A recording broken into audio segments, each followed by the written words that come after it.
athletes, every one of them unique. Their events are different. Their training is diverse. Their journey is anything but ordinary.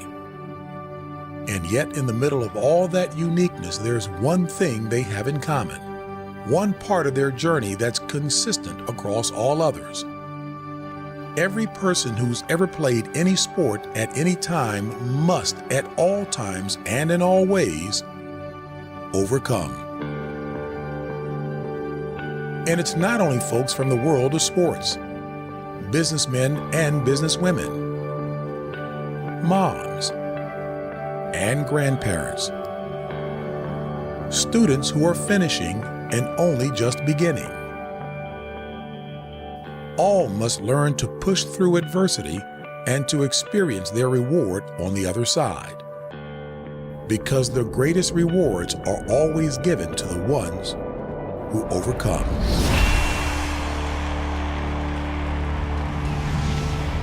Hey everyone, welcome to Football Sunday 2017. Today is that day we've been waiting for all year long. In the next few minutes, you'll hear powerful and inspirational stories from NFL players and their wives. You'll also hear from players who are playing in today's Super Bowl. Today, the last two teams will play each other, but only one team will walk away with that Lombardi trophy. Their name will forever be etched into that reward, and it will never be taken away from them. I've been to 2 Super Bowls, and I know what it's like to be on the winning side and the losing side. I know what it's like when the final clock goes off and you've won and the confetti drops. And I know what it's like when the final clock goes and you've lost and your family and you are in tears. I know the joy and the pain of the Super Bowl. This will be an amazing day for all players who get a chance to play. But the greatest reward will go to the ones who overcome. We're glad you're with us. Welcome to Football Sunday 2017.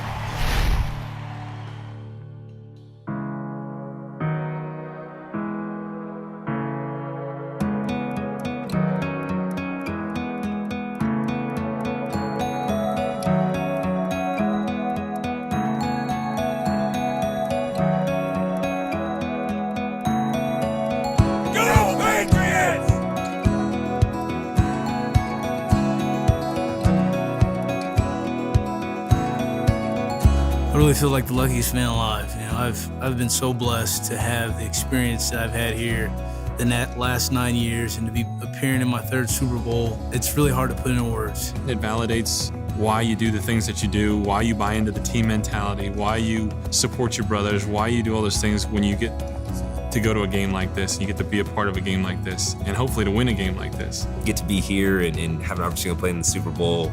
I mean, the pinnacle of your profession is, words don't accurately describe how excited I am. Once that final whistle blows in an AFC Championship game, it rushes you right at that point. You start hugging all the guys.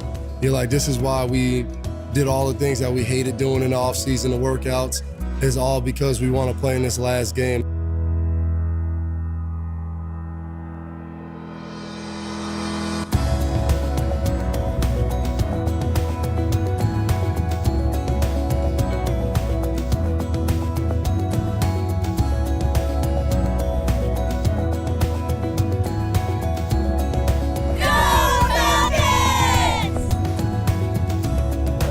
Start out when you're a little kid and like everyone throws the ball and it plays catch and you pretend like I'm gonna be in the Super Bowl someday. I just feel blessed. I mean, you look at where you come from and where you are now, and like the path that God's taking you from is one of those things where I just worked my tail off, and then just to see where I am now and that opportunity and to be on the biggest stage in the world. Getting to this game isn't the goal. You know, it's winning this game. And so that's what all of our focus and our attention has shifted to. You know, we celebrated the championship game, Sunday night, and then Monday morning, we are right back into our process, that we go through each and every week. We're just really excited. Individually, it's kind of like a dream come true to get here, and now finishing the story and winning it this season would definitely put the cap on it.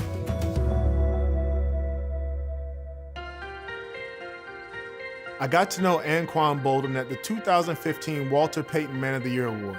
I was impressed not only by his humility, but by his genuine concern for others. I'm excited for you to meet Anquan. This is his story.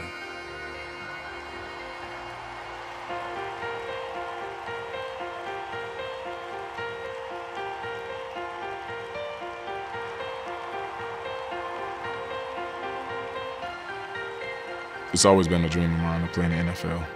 It's probably the greatest platform that a person can have.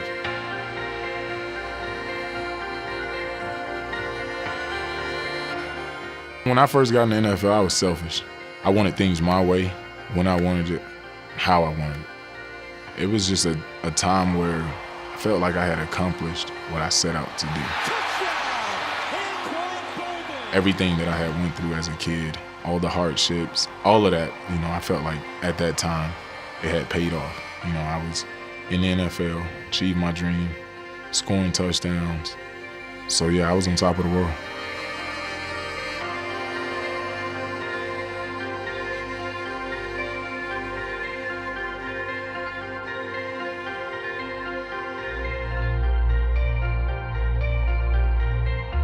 I think when I had my son, for me, it brought about a new perspective on life. I realized that everything I did affected him in one way or another, whether it be good or bad.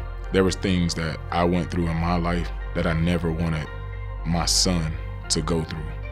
And I just realized, man, there was things that I was doing that I just couldn't do no more. I wasn't living for just Anquan anymore. So I became a little more serious about my relationship with my now wife. She saw in me what at times I couldn't see. And she used to always tell me, I see the man that God wants you to be. I see the man that you can be. And whenever you have somebody challenging you like that, you have to take a look at yourself.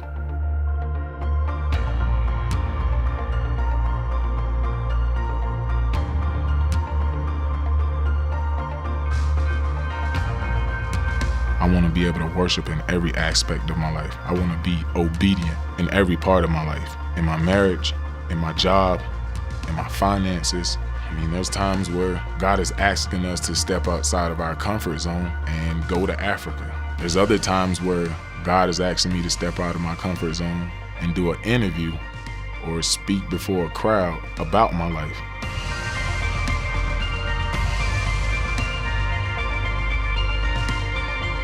I've always wanted to help those that are in my community because it's not a lot of opportunity there. Initially, I never wanted to start a foundation. I wanted to do everything anonymously. And then I had this older gentleman come to me and he was like, look, you doing things behind closed doors, that's fine. But if you want people to partner with you, it would be good for you to start a foundation. We started with my hometown, Pahokee, Florida. Small town right on Lake Okeechobee. So we have different programs. Education is a huge component of ours with the foundation. So we have a summer enrichment program, which is credit recovery for kids that are falling behind in school. We get those kids back on track to graduate. The more that I fell in love with Jesus, the more I looked for opportunities to serve people. Like what I do is not for an award. I don't help people to be recognized. Like if I can do it all behind closed doors, I would. But we do it for a greater reward. Like the Bible tells us to store up our treasures in heaven. So how do we do that? By doing the will of God here on earth.